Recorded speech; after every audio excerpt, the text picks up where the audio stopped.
Hello. It's 3:30 p.m. here on a Monday, and the sun is out. It's been raining for about a week and a half here, and the sun is now doing its thing again. It feels like summer. I did not do a I Ching divination this month. But I wanted to sort of touch in with some of my thoughts about what has been happening in the world, and also with the ongoing experiments that I've been doing called deathclown online, that have been in March and April, or actually in February and March, and we're heading into April. And I just wanted to be sort of frank and real and talk about sort of some of the things that have been coming up in terms of my personal spiritual non-dual practice as it regards to the title of this, which is collectivism and deathclown versus capital individualism. Individualism, the dualism part of that is really important. And yeah, I guess I'll just get into it, and hopefully this will record and not lose my time, but whatever, I guess. So I've been in a real crossroads for a long time about how to do the work that I do inside of the economic system that we're in, including the cultural and societal patterns that we are inside of, predominantly, especially in the healing and wellness communities that are all sort of based in a kind of salvationist, Ubermensch kind of paradigm, where success is based on how much more able and wealthy you are at any given time. That's what success means in this paradigm that we're living in. And success doesn't mean wealth distribution. It doesn't mean collectivism. It doesn't mean socialism or communism. It doesn't mean anti-imperialism, right? It means all of the things that are killing us and the planet. It means more of those. And so I have this performance arts methodology that is based on a lot of history and pedagogy and personal experience in both performance and devised physical theater and ritual and non-duality and animism. And I know what it can do for people and their experience of reality.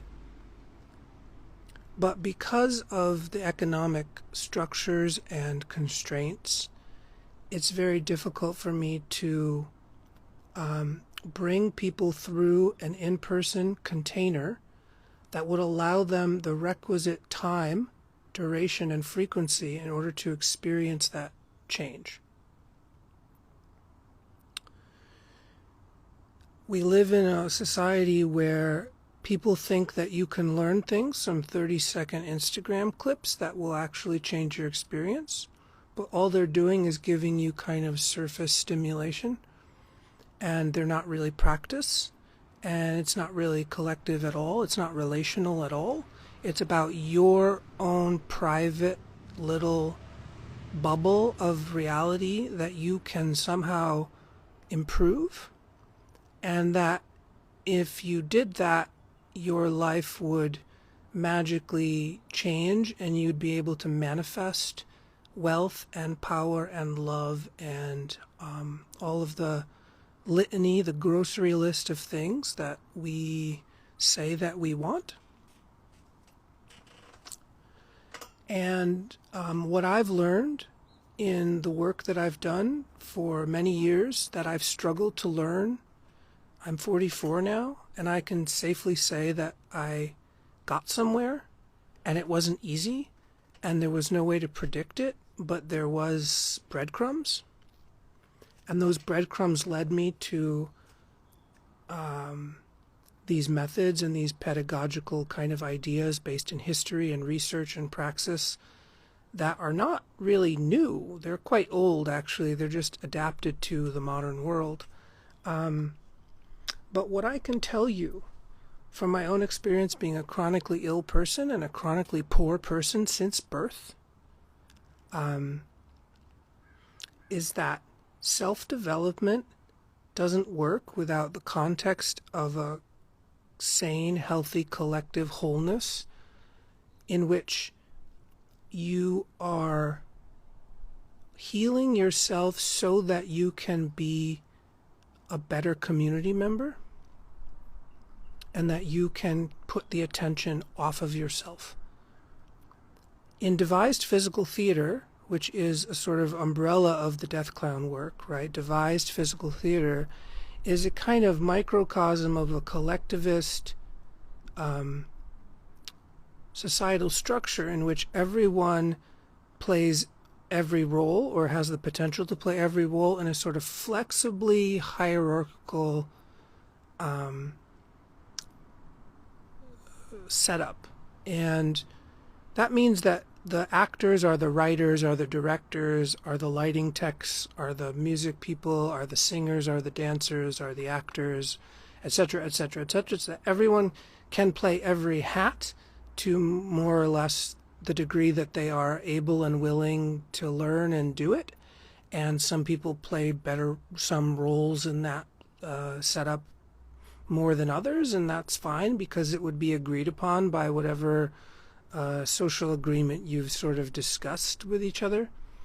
And in doing so, you eventually put on a show or you run a business, like a cooperative business. In this case, theater, it's for whatever the production is that you're doing at that particular time. And people are rotating in and out, and it's all very much like hunter-gatherers in a kind of modern setting.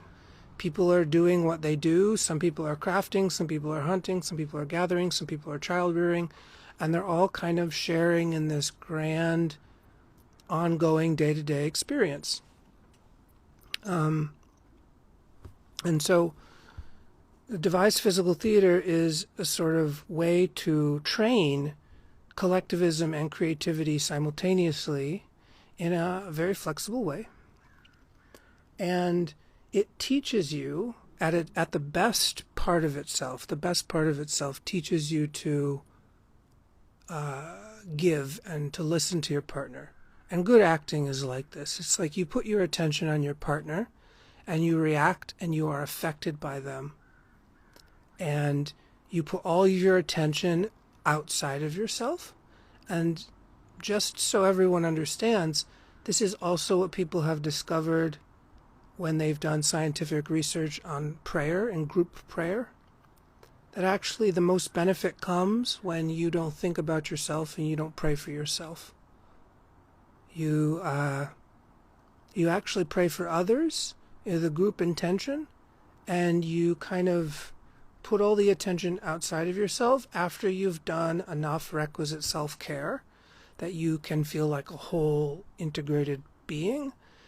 So you take that attention, you put it 100% inside of you so that there's no, you're just like a wholeness. You're not like parts, and you're not focusing on any part or thought.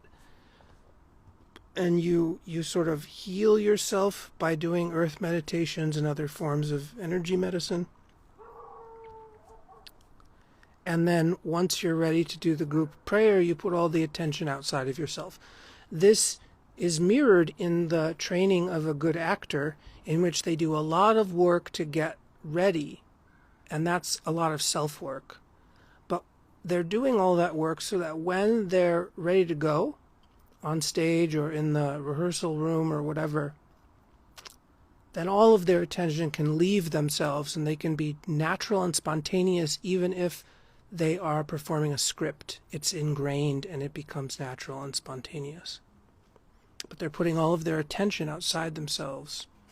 And if everyone's doing that, that's close to the experience of collectivism, is that We are taking care of each other, and that means we are taken care of, but not by ourselves. So it's not this self-development, narcissistic hamster wheel, this kind of Huberman-esque nonsense that we have going on in the West with just dark triad, narcissistic, Machiavellian sociopaths who can do better CrossFit and make more money on Wall Street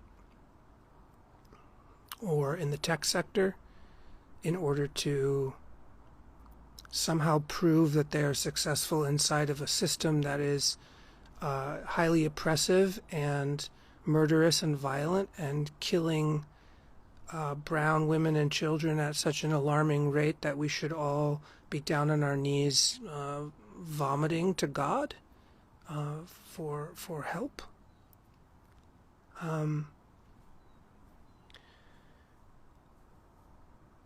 There's also a bit of hypocrisy here on my end, because I'm telling you all this via a virtual screen that accentuates capitalism and individualism. And as much as it also promotes a kind of accessibility, a disability justice lens, what I've noticed is that the work that I do online is always a dilution of the real work, because the real work is in person, it's local, it's in you can smell each other, you can hear each other. And for all the reasons that that is both scary and necessary, that the work that we do online on Zoom is never going to really be the thing. And it's never going to be the thing because we can hide when we're online. We don't hear each other, we don't smell each other, we don't really see each other. We can turn off our camera at any time. Other people can turn off their camera at any time. Other people can leave at any time. And in real life, that's somewhat true, but we have to deal with the transitions.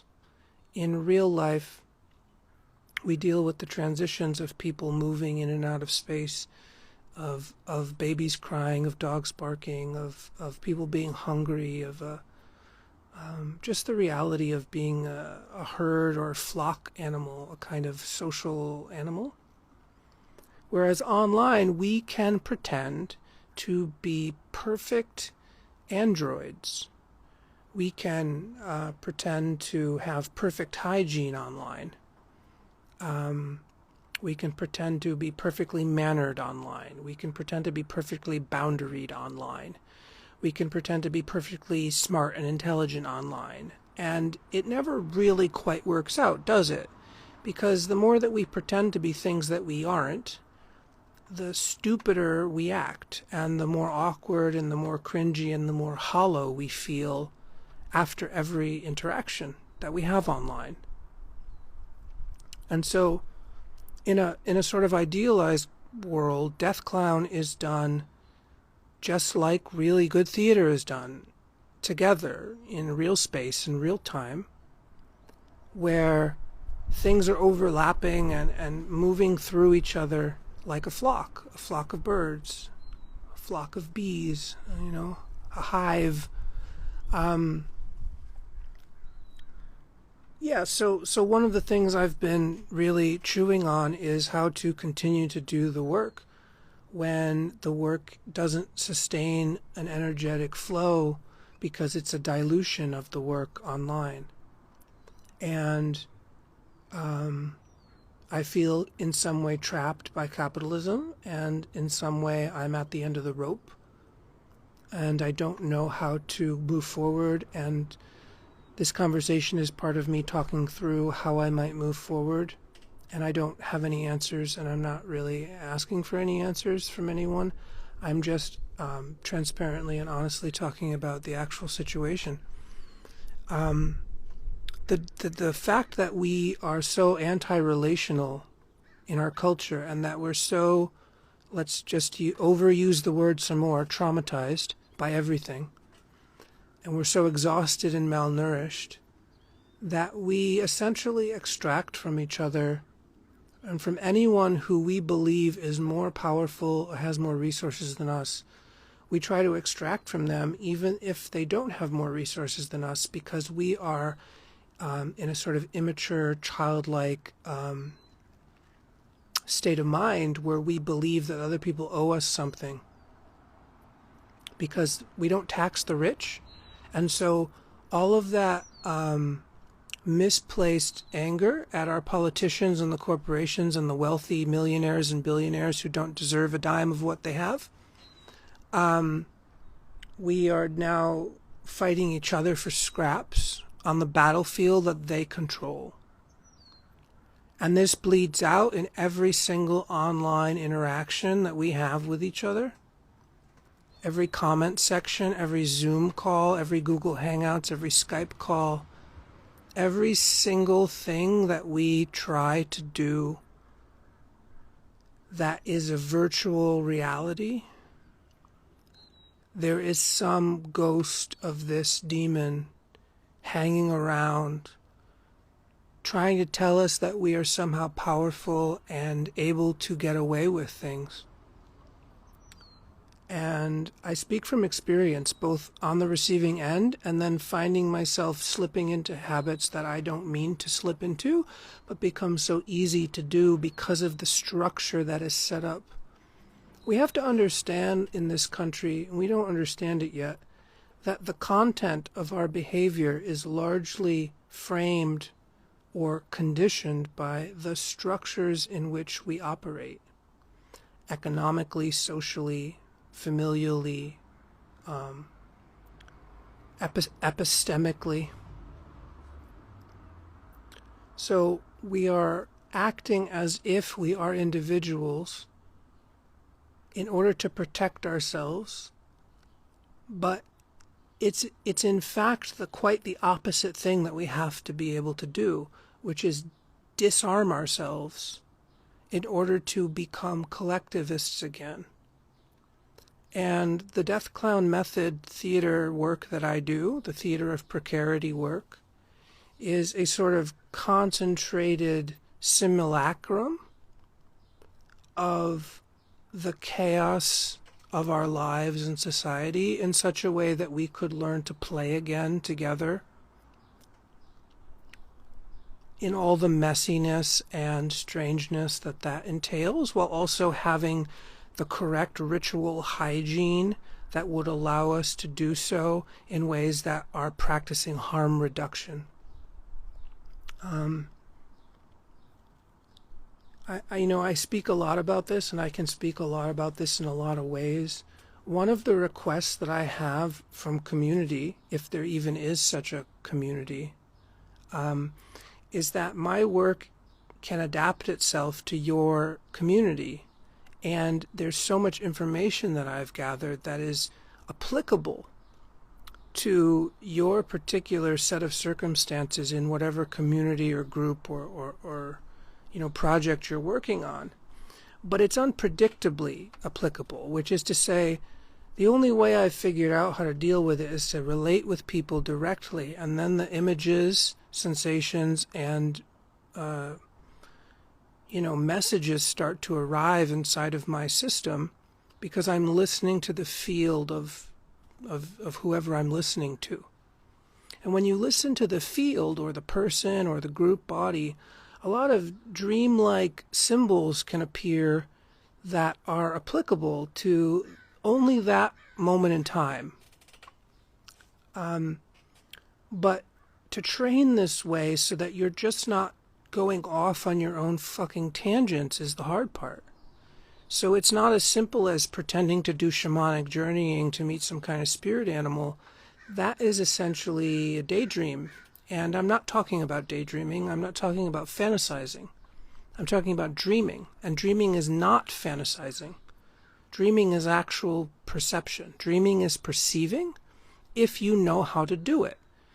If you have the requisite training and you've held yourself to a standard of critical perception, then when you dream, you're dreaming into and with and through other dreams and dreamers and dreamings. But because we're so twisted here in the West, it's like we're constantly talking to a kind of funhouse mirror version of ourselves in our own little bubble that we can't get out of the walls that we've created, the armaments. And when I talk about disarming, you have to find the porousness of your boundaries and actually exchange energy through those porous boundaries in order to return to collective health. And that takes time and effort and, rigor and training, but it's totally possible. But getting back to sort of my original point is that, like, I'm essentially a folk healer. I'm from a lineage of people that I never got to meet, but that somehow through ancestral wisdom gave me part of this inheritance that is not special, and it's not hierarchical, and it's purely based in experience and training and work and practice. And that's how you get better at what you do for the good of other beings. And so I would love to be able to, go and talk to and for and with your communities in ways that were mutually reciprocal and healthy, so that the things that I've been given and the things that I've learned can help people that I wouldn't necessarily be close to. And this is not about building a brand or selling a product or pitching or launching a course. This is purely about doing the work of a true folk healer. And I use that term carefully because there are a lot of other culturally sensitive terms that means. In every culture has terms for different kinds of folk healers that are specific to those cultures. But they all serve the same general roles and purposes in a society, such as a diviner, a medium, a seer, an oracle, a witch doctor, a shaman, etc., etc., etc. And there's so many words and so many cultures for these kinds of intermediary figures, folk healers, who essentially do all of the kind of basic heavy lifting of a community wellness program. They are the frontline addiction counselors. They are the spiritual cleansers. They make sure the ghosts aren't in the house and do cleanings and banishments in the houses and the lands. They make sure people are buried properly. They make sure people are born properly, like midwives and stuff like that. We have astrologers in this mix, doing work, the feng shui artists, the aesthetic, the kind of spiritual aestheticians. We have, of course, the people caretaking people as they die. All of these intermediary folk healers are the basis of healthy community. But because we live in a world of so-called experts, we have essentially deracinated ourselves and diluted ourselves so that we have forgotten the basic tool set of community hygiene and ritual hygiene. And we've turned into cults and sects and experts and gurus and authority figures, and we are inundated with narcissists and psychopaths making thousands of dollars and doing nothing really at all to help the greater communal trajectory, which is essentially land and child stewardship, making sure the descendants have land that is healthy. That's sort of what it comes down to. So that was one sort of micro request, is that, like, I'm available for conversation around how I might help your community. I am not really interested in this self-development project. If you would like to join a 6-month container with me as a private, as a private client, we would be doing so that you would be able to serve your community better, not to heal your own trauma. This would be more like helping the helpers, because that's what we need. We need people to help, and we need helpers for the helpers. And that is a very real, also a subset of the work. I mean, like, for instance, I have a personal mentor, and they help me to practice folk healing, witchcraft, right? Brujerio, you know, like curanderismo, the stuff that is being lost, and that must be patchworked and hobbled together in a creolization and a syncretization of survival patterns, so that we don't forget our human genius, and so we don't forget what the grandmothers and grandfathers taught us. So I work weekly, and I've been doing that for years with a mentor, and it's been really beautiful and really difficult. So that's really what the work does on a certain level, is that it heals your attachment through a kind of mentorship, and that mentorship is based on actually doing the work and being of service.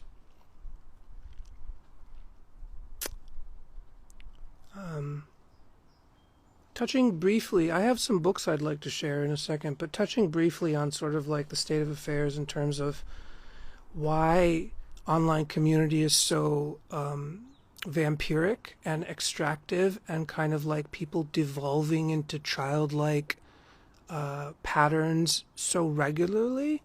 I would just say that, like, to be completely honest, the certifications that you've gotten from these mega corp, trauma corp places have not adequately trained you to be a functional human being. Period. All of these acronyms that you've learned in order to sell your products and services to a mass market who believes that Brene Brown has wisdom, has not created in you the requisite preparation to actually be a fully realized human being who will not harm others through your vampiric tendencies. And I'm talking about all of your training, unless you already have something that is supersedes that training. Maybe you have a culture of color that has not lost all of its wisdom. Then maybe you can take those trainings with all of those acronyms, and you can work with these famous pieces of shit, and somehow you won't lose your soul. But you have to have a soul. And a lot of these programs will not give you a soul, because they're just teaching you how to regulate your nervous system, as if that is somehow a substitution for your soul. And it's really heartbreaking, because we have beautiful people being genocided right now by soulless vampires, and we are watching, and we are also mirroring those soulless vampires, because we don't know what having a soul is anymore in this culture. Largely. I'm not speaking for everyone, because clearly there are people fighting back. But by and large, the people who want to become more powerful and so-called be of service are really just becoming weapons and agents of empire through the kind of structures by which they learn their material. And they learn how to help people in a colonial way, so then they become colonial agents while they are trying to help people. And the clients that they're helping are so fucked up, they don't fucking know better.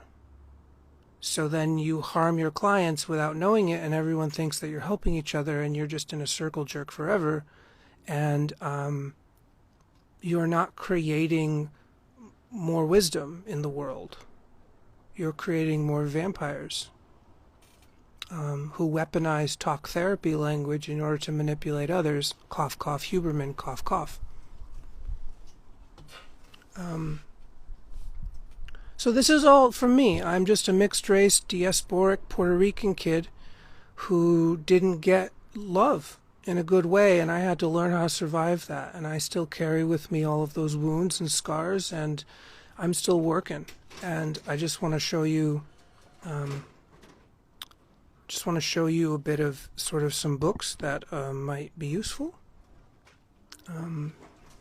That I pick. I have a lot of books I really like. I really think I was a librarian in a past life, some kind of Library of Alexandria shit.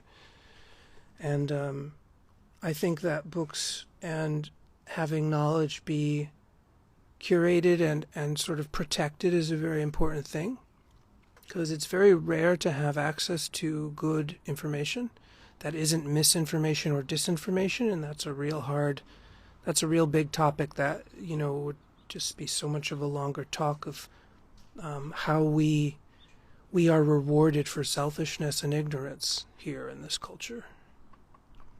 And if you reward people from a young age in selfishness and ignorance, they will become selfish and more ignorant, and they will behave in selfish ways.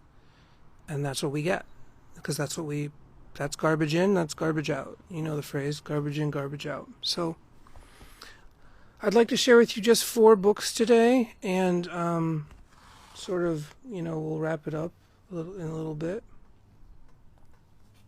So one is, I know these are going to come out backwards, and that's just the way it is, but this is called The Good, Clean, Dark.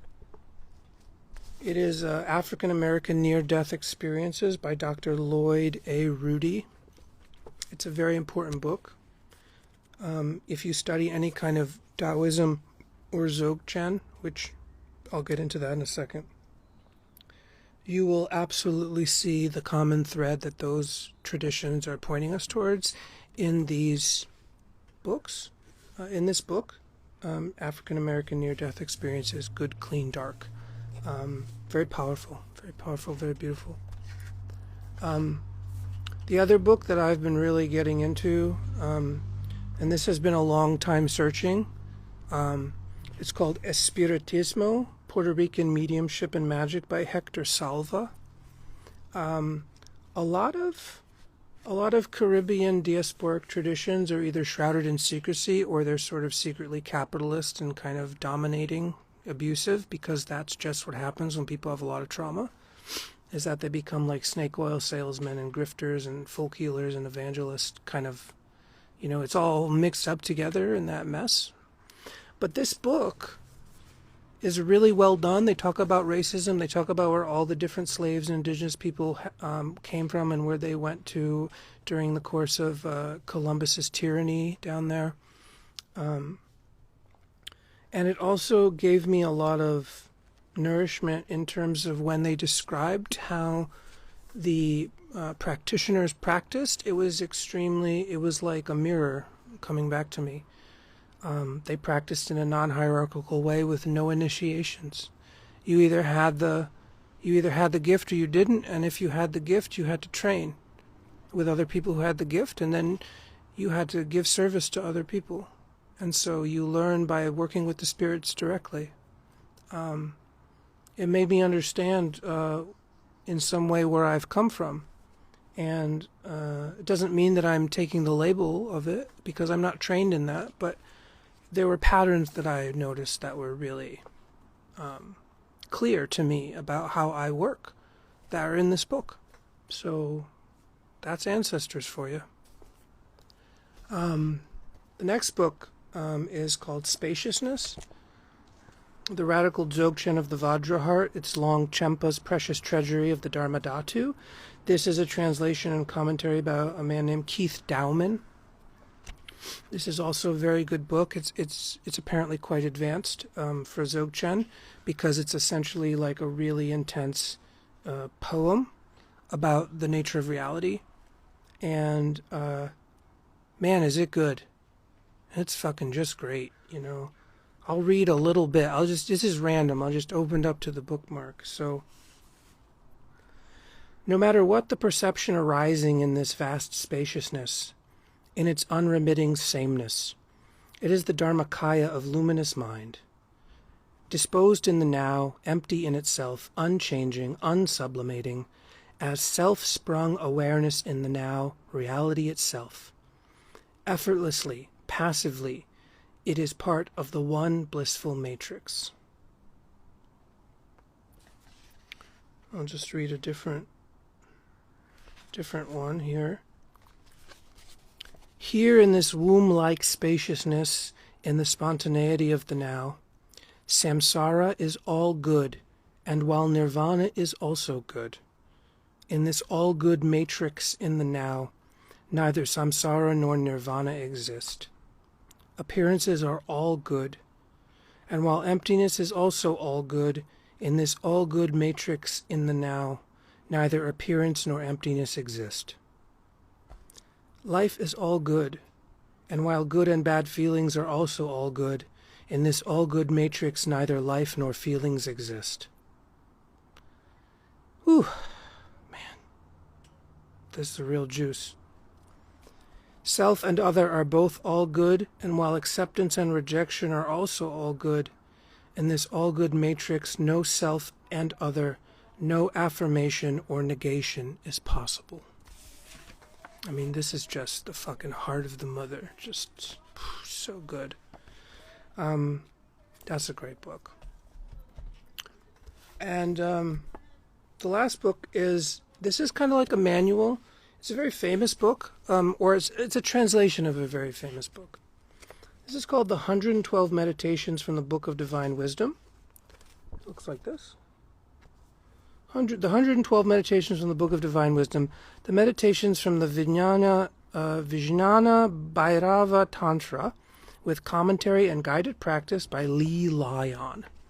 And this is an amazing book. It's just little pages, but they practice their 112 somatic meditations from, I think, 800 AD, when they were finally written down, which means they've been around for 1,000 years or more before that. But this is sort of where most of our somatics actually come from, where we don't really recognize it because we aren't taught the real yoga. We are taught this kind of capitalism yoga, and this Mick mindfulness and Mick yoga, and all this kind of like, you can be a stronger, better, faster, smarter athlete and have more sex and, do all this stuff, and somehow that's enlightenment. And so unfortunately, surprise, surprise, that's not really it, kids. So this is just a small subsection of my library, because I've been a real student of the real information, because I've been grifted so many times by cultists and psychopaths and abusers and just stupid people, that I needed to figure out how to do real research and find real information. And these are some of the books that I found, amongst hundreds of others that I have, both in electronic and physical form. And so I hope that helps you on your journey. I hope that you really are responsible with yourself about what you're here to do on this planet, and that you are able to curb whatever vampiric and addictive tendencies you have, including learned helplessness and selfishness and narcissism and all of these other things. I hope that you're able to sort of like actually sustain a practice that allows you to manage those very human programs, while also really, really, really making sure that you really practice. Because unfortunately, online community isn't real. And it's probably going to go away sometime in our lifetimes, this kind of virtual bullshit. And we're just going to be left with the empty feeling of what was that all for? Did we really do something with that while we had it? Or did we just reinforce our bullshit together? Yeah. So just to recap, I'm available to be useful to communities in a way that is relational. Maybe that looks like being interviewed on your podcast or talking to your group at a certain topic that we could co-create together. I'm interested in hosting real live training here in Portland, Oregon, but it would require people really getting together and making it be able to happen. And of course I would help with that, but I can't do it alone, and I'm just doing what I can do here. And as far as next steps in April, I still will probably do a drop-in class in April, but I feel like the experiment is teaching me that it's not really working for me in an energetic way, and I would like to be able to change the structure of how this work and how the folk medicine gets disseminated, but I really don't know if that's possible in the ways that are in integrity. And I really don't know if people have the follow-through. And I really don't know if people have the means to have a practice community in a way that's actually functional. I'm probably just saying the same thing 1,000 different ways, aren't I? But it is really heartbreaking. It's really dehydrating. It's really malnourishing. And I have my altar and my practice and my dreams and my sickness and all of those other wisdom forces, and I am praying on behalf of others, and I hope to increase that while I'm alive. And we'll see where that takes me. But yeah, peace and blessings to all beings. Free Palestine. Yeah. All right. I hope you digest this and actually changes you for the better. I really hope it does. And I can't police you, and I don't want to police you, and I don't know what your fate is. But I guess we just let the wheel of samsara keep turning, and we make our choices based on that. I know that I'm going to make my choices based on reality, because I can't really make them based on false community. Can't do it. All right.